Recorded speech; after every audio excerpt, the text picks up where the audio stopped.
महाराष्ट्रातील तमाम विद्यार्थी आणि पालकांचं आपल्या करिअर मेकिंग गायडन्स यूट्यूब चॅनलमध्ये हार्दिक स्वागत करून आज आपण महाराष्ट्र सीईटी सेल एमबीबीएस बीडीएसच्या राऊंड 1च्या रिझल्ट लागल्यापासून संपूर्ण प्रक्रिया आणि त्याच्यामध्ये असणारे नियम, status retention form, upgradation, betterment किंवा फ्री एक्झिट किंबहुना फीज किती भरावी लागेल, प्रत्यक्ष जॉईनिंग, त्याला रिपोर्टिंग या संदर्भातल्या सर्व डिटेलचा लेखाजोखा आज आपण मांडणार आहे.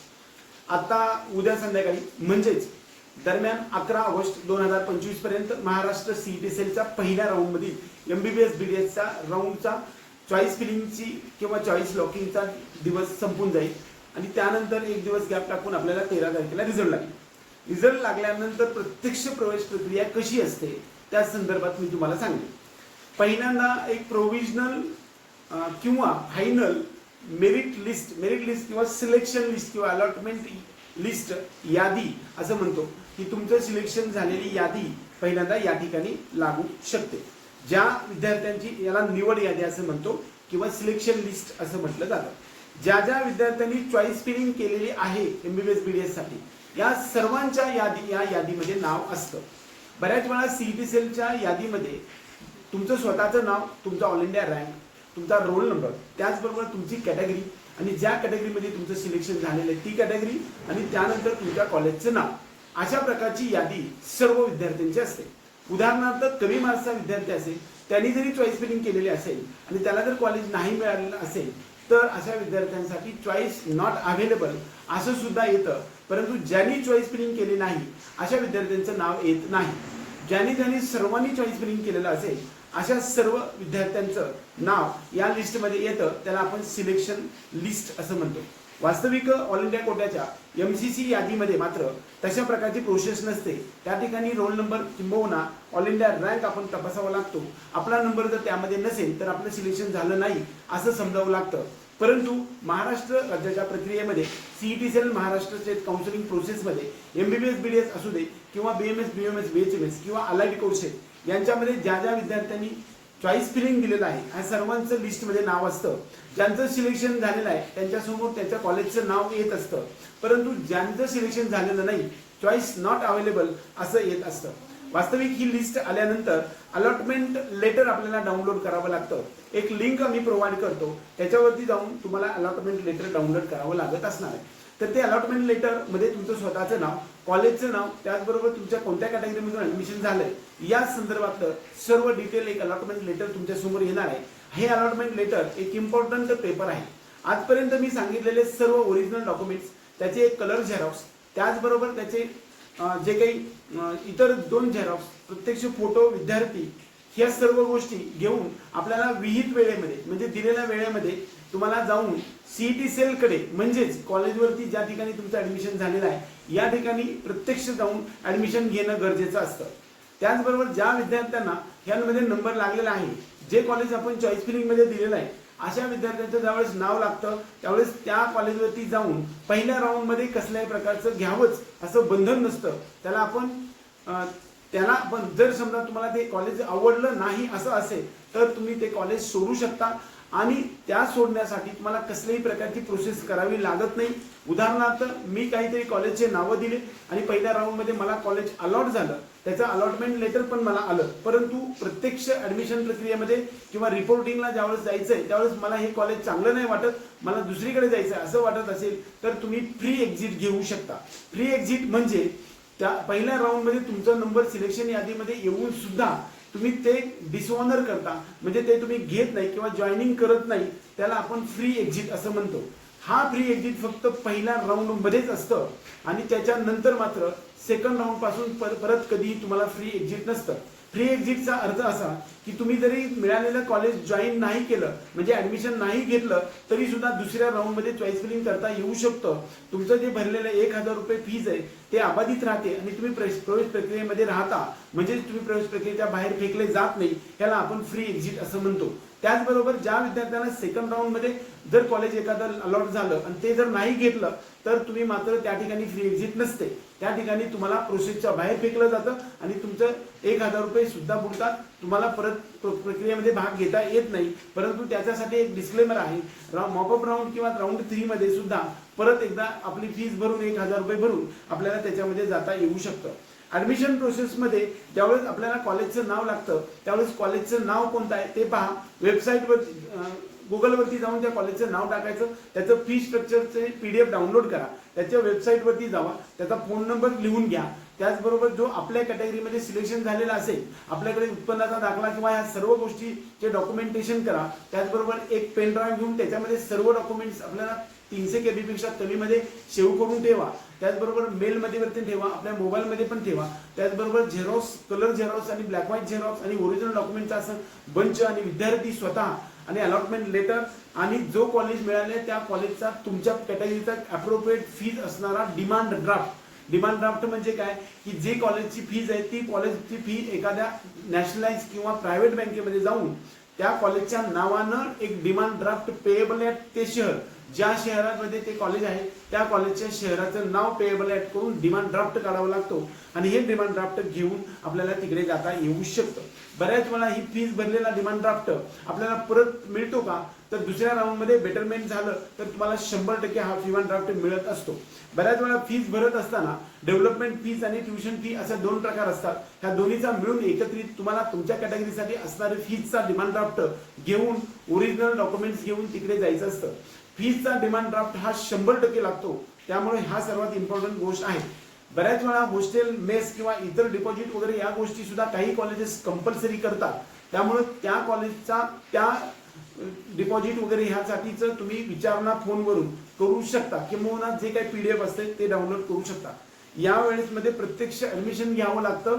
हे बी दिलेल्या वेळेमध्ये तुम्ही ओरिजिनल डॉक्युमेंट्स, त्यामध्ये सर्व प्रकारचे कॅटेगरीचे तुमचे सर्व 10वी 12वीचे marksheet, NEET score card, admit card, photo, शाळा सोडण्याचा दाखला, गॅप सर्टिफिकेट, नॅशनॅलिटी, डोमिसाईल कॅटेगरीचे तिन्ही documents, non creamy layer caste, caste validity, तुमचे इन्कम सर्टिफिकेट, त्याचबरोबर तुमचे इतर काही जे काही समजा जर तुम्ही मुस्लिम मायनॉरिटीचे असेल, मायनॉरिटीचे असतील किंवा डिफेन्स 1, 2, 3चं सर्टिफिकेट, PWDचं सर्टिफिकेट, ऑर्फेन्सचं सर्टिफिकेट, हिली एरिया सर्टिफिकेट, या सर्व प्रकारचे सर्टिफिकेटचे ओरिजिनल फॉर्ममध्ये आणि झेरॉक्सच्या फॉर्ममध्ये आपल्याला घेऊन जायचं आहे. प्रत्यक्ष कॉलेजमध्ये गेल्यानंतर त्या ठिकाणी आपल्याला हे सर्व लिस्टमध्ये नाव आल्यानंतर कॉलेजकडे पण एक लिस्ट येत असते. आपण हे अलॉटमेंट लेटर घेऊन ज्यावेळेस रांगेत उभा राहून कॉलेजवरती जातो त्यावेळेस कॉलेजमध्ये तुम्हाला डॉक्युमेंट व्हेरिफिकेशन आणि स्क्रुटनी होते आणि त्यानंतर प्रत्यक्ष ज्यावेळेस ऍडमिशन प्रोसेस सुरू होते त्यावेळेस मात्र तुम्हाला एखादं डॉक्युमेंट तुमच्याकडे नसेल तर ते ऍडमिशन तुमचं कॅन्सल होत असतं, हे लक्षात ठेवा. कदाचित तुम्ही आता ज्या विद्यार्थ्यांनी डॉक्युमेंट अपलोड करताना तुम्हाला नॉन क्रिमिलियर नसताना किंवा त्याची स्लिप डाऊन त्या ठिकाणी केलेली असेल किंवा कास्ट व्हॅलिडिटी किंवा कास्ट सर्टिफिकेट या सर्टिफिकेटची तुम्हाला स्लिप किंवा नॅशनॅलिटी स्लिप तुम्ही त्या ठिकाणी जरी सगळं अपलोड केलेले असेल तर प्रत्यक्ष ऍडमिशनच्या वेळेस तुम्हाला डॉक्युमेंट व्हेरिफिकेशनच्या वेळेस तुम्हाला प्रत्यक्ष ओरिजिनल डॉक्युमेंट पाहिजे असतं आणि ते नसेल तर तुमचं डायरेक्ट तुमचं पहिल्या राऊंडमधलं ऍडमिशन कॅन्सल होतं आणि सेकंड राऊंडमध्ये तुमचा विचार केला जातो. प्रत्यक्षात सर्व डॉक्युमेंट व्हेरिफिकेशन झाल्यानंतर CET सेलच्या वेबसाईटवरती जाऊन कॉलेजवरती असणारे जे काही सिस्टम आहे ते तुम्हाला ऑनलाईन स्वरूपामध्ये CET सेलला कळवतं की ओरिजिनल सर्व डॉक्युमेंट्स आमच्याकडे जमा झाले आणि यांचं ऍडमिशन कन्फर्म झालं. त्याच्यामध्ये 2-3 प्रकार असतात. एक तर ऍडमिशन घेतल्यानंतर ते तुम्हाला फायनल करणं, त्याच्यासाठी आपल्याला एक रिटेन्शन फॉर्म भरून द्यावा लागतो.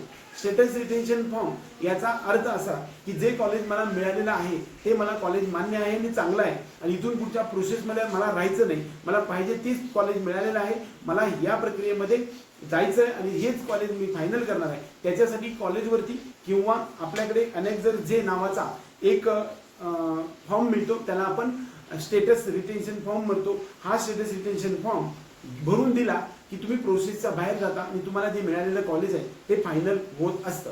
ज्यावेळेस CET सेलकडे ऍडमिशन होतं त्यावेळेस तुम्हाला एक मेसेज येतो तुमचं ऍडमिशन झालं, अशा प्रकारची गोष्ट सुद्धा तुम्हाला मेसेज आणि मेलच्या स्वरूपामध्ये CET सेलच्या माध्यमातून आपल्याला होत असतं. हे ऍडमिशन प्रत्यक्ष CET सेलकडे असतं. कॉलेजवरती जरी प्रत्यक्षात ऍडमिशन होत असलं तरी सर्व डॉक्युमेंट व्हेरीफाय झाल्याशिवाय तेथील सर्व अधिकारी लोक आपल्याला सीईटी सेलकडे कळवल्याशिवाय तुमचं प्रत्यक्षात ऍडमिशन झालं असं समजायचं नाही. सीईटी सेलचा मेसेज आला तरच तुमचं ऍडमिशन झालं असं समजायचं. कदाचित डॉक्युमेंट तुम्ही जर देण्यासाठी असमर्थ झाला तर तुमचं ते ऍडमिशन कॅन्सल होऊ शकतं. त्याचबरोबर आपल्याला बऱ्याच वेळा पहिल्या राऊंडमध्ये मिळालेलं कॉलेज आहे त्याच्यापेक्षा बेस्ट कॉलेज पाहिजे, म्हणजे ज्याचा अर्थ अपग्रेडेशन पाहिजे असेल तर अशा विद्यार्थ्यांसाठी मात्र स्टेटस रिटेन्शन फॉर्म भरून देण्याची आवश्यकता नाही. बेटरमेंटसाठी कोणताही प्रकारचा फॉर्म नसतो किंवा अपग्रेडेशनसाठी कसल्याही प्रकारचा फॉर्म नसतो. राऊंड 1 मध्ये ज्या पद्धतीने एमबीबीएस बीडीएसच्या राऊंड 1, राऊंड 2 आणि राऊंड 3 ला मॉपअप राऊंड म्हणतो आणि स्टे वेकेन्सी राऊंड असे 4 राऊंड असतात. चौथ्या राऊंडला स्टे वेकेन्सी राऊंडमध्ये 1, 2, 3, 4 अशा प्रकारचे तुकडे पडू शकतात. त्याच पद्धतीनं बीएमएस, बीएमएस, बीएचएमएसचा ग्रुप बीचं सुद्धा 4 राऊंड होत असतात आणि अलाइड कोर्सेसचा सुद्धा फिजिओथेरपी, ऑडिओथेरपी, स्पीच थेरपी, ऑक्युपेशनल थेरपीचा सुद्धा 4 राऊंड होत असतात. पहिल्या राऊंडमध्ये आपल्याला ऍडमिशन घेतल्यानंतर आपल्याला अपग्रेडेशन किती वेळा होऊ शकतं हा एक कॉमन सर्व वेळा विचारणाऱ्या विद्यार्थ्यांना प्रश्न असतो.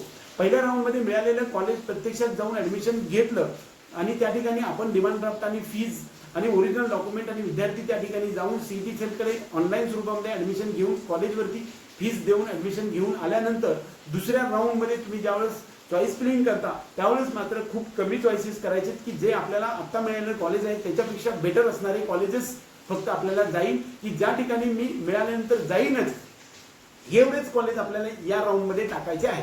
सेकंड राऊंडमध्ये जर कॉलेज एखादं तुम्हाला मिळालं तर मात्र ते सेकंड राऊंडमधलं ऍडमिशन 100% घेणं कंपल्सरी आहे. पहिल्या राऊंडमध्ये ज्या पद्धतीनं फ्री एक्झिट आहे त्या पद्धतीनं दुसऱ्या राऊंड पासून कधीही तुम्हाला जर सिलेक्शन झालं असेल तर मात्र ते तुम्हाला सोडता येत नाही. तुम्हाला कसल्याही प्रकारची माफी मिळत नाही. तुम्हाला प्रोसेसच्या बाहेर फेकला जाता आणि तुम्हाला पाठीमागे पहिल्या राऊंडमध्ये जर एखादं कॉलेज मिळालेलं असेल, दुसऱ्या राऊंडमध्ये नवीन चॉईस फिलिंग केलेली असेल आणि जर समजा दुसऱ्या राऊंडमध्ये एखादं कॉलेज तुम्हाला मिळालं आणि ते जर तुम्ही नाही घेतलं, मी पहिल्या राऊंडमध्ये मिळालेलं जे कॉलेज आहे त्याच ठिकाणी मी ऍडमिशन प्रत्यक्षात घेतलेलं आहे आणि मला दुसऱ्या राऊंडमध्ये मिळालेलं कॉलेज मला पसंत नाही, मला ते चांगलं नाही असं वाटत असेल आणि तुम्ही जर पहिल्याच राऊंडमधलं कॉलेज मला घ्यायचंय असं म्हणत असेल तर ते चालणार नाही. कारण ते कॉलेज दुसऱ्याला अलॉट झालं असतं पहिल्या राऊंडमध्ये तुम्हाला मिळालेलं. त्यामुळे सेकंड राऊंडमध्ये मिळालेलं घेणं कंपल्सरी राहतं. त्यामुळे दुसऱ्या राऊंडमध्ये तुम्हाला चॉईसेस देताना विचारपूर्वक द्यावा लागतो. त्याचबरोबर थर्ड म्हणजे या ठिकाणी तुम्हाला पहिल्या राऊंडमधून दुसऱ्या राऊंडमध्ये दुसरं कॉलेज मिळतं त्यावेळेस तुला त्याला अपग्रेडेशन किंवा बेटरमेंट असं म्हणतो आणि हे बेटरमेंट आणखी एक वेळा तुम्हाला मिळू शकतं राऊंड 2 मधून राऊंड 3 मध्ये. कदाचित राऊंड 2 मधून राऊंड 3 मध्ये नंतर चॉईस फिलिंग करत असताना त्यावेळेस सुद्धा आपण चॉईसेस लिमिटेड दिले किंवा ज्यांचं सिलेक्शन झालं नाही त्यांना मात्र जास्त चॉईसेस द्यावे लागतील. त्यानंतर राऊंड 3 मध्ये जर समजा आपल्याला एखादं कॉलेज मिळालं तरी सुद्धा राऊंड 3 मधलं कॉलेज घेणं कंपल्सरी आहे. राऊंड 2 मध्ये किंवा 1 मध्ये मिळालेलं ऍडमिशन कॅन्सल झालेलं असतं. तुम्हाला राऊंड 3 मध्ये मिळालेलं नव्यानं कॉलेज घेणं अपेक्षित असतं. प्रत्येक राऊंडच्या नंतर तुम्हाला स्टेटस रिटेन्शन फॉर्म विचारला जातो. तो स्टेटस रिटेन्शन फॉर्म भरून दिला की ते कॉलेज तुमचं फायनल होतं आणि तिथून पुढच्या प्रोसेसमध्ये तुम्ही राहत नाही. त्याचबरोबर ज्यानंतर सर्वात महत्त्वाचा मुद्दा राऊंड 3 नंतर मात्र तुम्ही स्टेटस रिटेन्शन फॉर्म भरून देण्याची आवश्यकता नाही. 100% तुम्ही स्टेटस रिटेन्शन झालेलं असतं आणि तिथून पुढच्या प्रक्रियेमध्ये तुम्ही भाग घेऊ शकत नाही. बऱ्याच वेळा एक सर्वसाधारणपणे प्रश्न असतो की पहिल्या राऊंडमध्ये मला बीडीएसचं कॉलेज मिळालेलं आहे, मला बीएमएस मध्ये जर एखादं कॉलेज मिळालं तर मी जाऊ शकतो का? 100% जाऊ शकतो. त्यावेळेस तुम्हाला त्यावेळेस इकडे सीईटी सेलकडे बीडीएसचं कॉलेज सोडण्यासाठी रिझिग्नेशन किंवा राजीनामा पत्र द्यावा लागतो आणि ते आपल्याला देता येऊ शकत असतं. आपल्या सोयीसाठी ही सर्व प्रक्रिया असते, परंतु ही प्रक्रिया अप टू थर्ड लिमिट पर्यंत चालते. ती थर्ड राऊंड पर्यंत चालते. थर्ड राऊंडच्या नंतर सर्व काही होत नाही. आपल्याला पहिल्या राऊंडमध्ये समजा डीम्ड कॉलेज मिळालेलं असेल किंबहुना पहिल्या राऊंडमध्ये ऑल इंडिया कोट्यामधून जर एखादं एम्स जिपमरचं किंबहुना महाराष्ट्रातलं ऑल इंडिया कोट्याचं कॉलेज मिळालेलं असेल तर ते आपल्याला घेतलेलं असेल ऍडमिशन आणि प्रत्यक्षात सीईटी सेलमध्ये सुद्धा याच्यापेक्षा चांगलं कॉलेज मिळालेलं असेल तर तुम्हाला काय करावं लागतं तर ज्या ठिकाणी पहिल्या राऊंडमध्ये ऑल इंडिया कोट्यामधून आपल्याला एखादं कॉलेज मिळालेलं असेल, उदाहरणार्थ आपल्याला बीजे मेडिकल कॉलेज मिळालेलं असेल आणि त्या ठिकाणी जाऊन ऍडमिशन घेतलेलं असेल आणि महाराष्ट्र सीईटी सेलच्या एमबीबीएस बीडीएसच्या पहिल्या राऊंडच्या सिलेक्शन यादीमध्ये तुम्हाला केएम कॉलेज मिळालेलं असेल तर मात्र पहिल्या राऊंड कॉलेजमध्ये गेलेल्या ठिकाणी रिझग्नेशन देऊन त्या ठिकाणी बघा ती वेगळी प्रोसेस आहे एमसीसीची आणि ही सीईटी सेलची आहे. त्यामुळे अपग्रेडेशन म्हणता येणार नाही त्याला.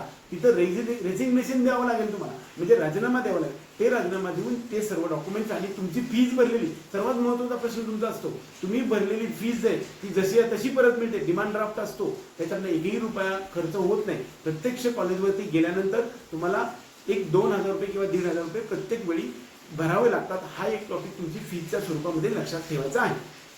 तुमचा एकही रुपया नुकसान होत नाही. तो डिमांड ड्राफ्ट आपल्याला मिळतो आणि नंतर तुम्ही महाराष्ट्रामधल्या सीईटी सेलमध्ये मिळालेल्या कॉलेजवरती जाऊन त्या वेळेमध्ये जाऊन ऍडमिशन, ओरिजिनल डॉक्युमेंट आणि विद्यार्थ्यांनी फीजचा डिमांड ड्राफ्ट घेऊन ऍडमिशन घेऊ शकतो.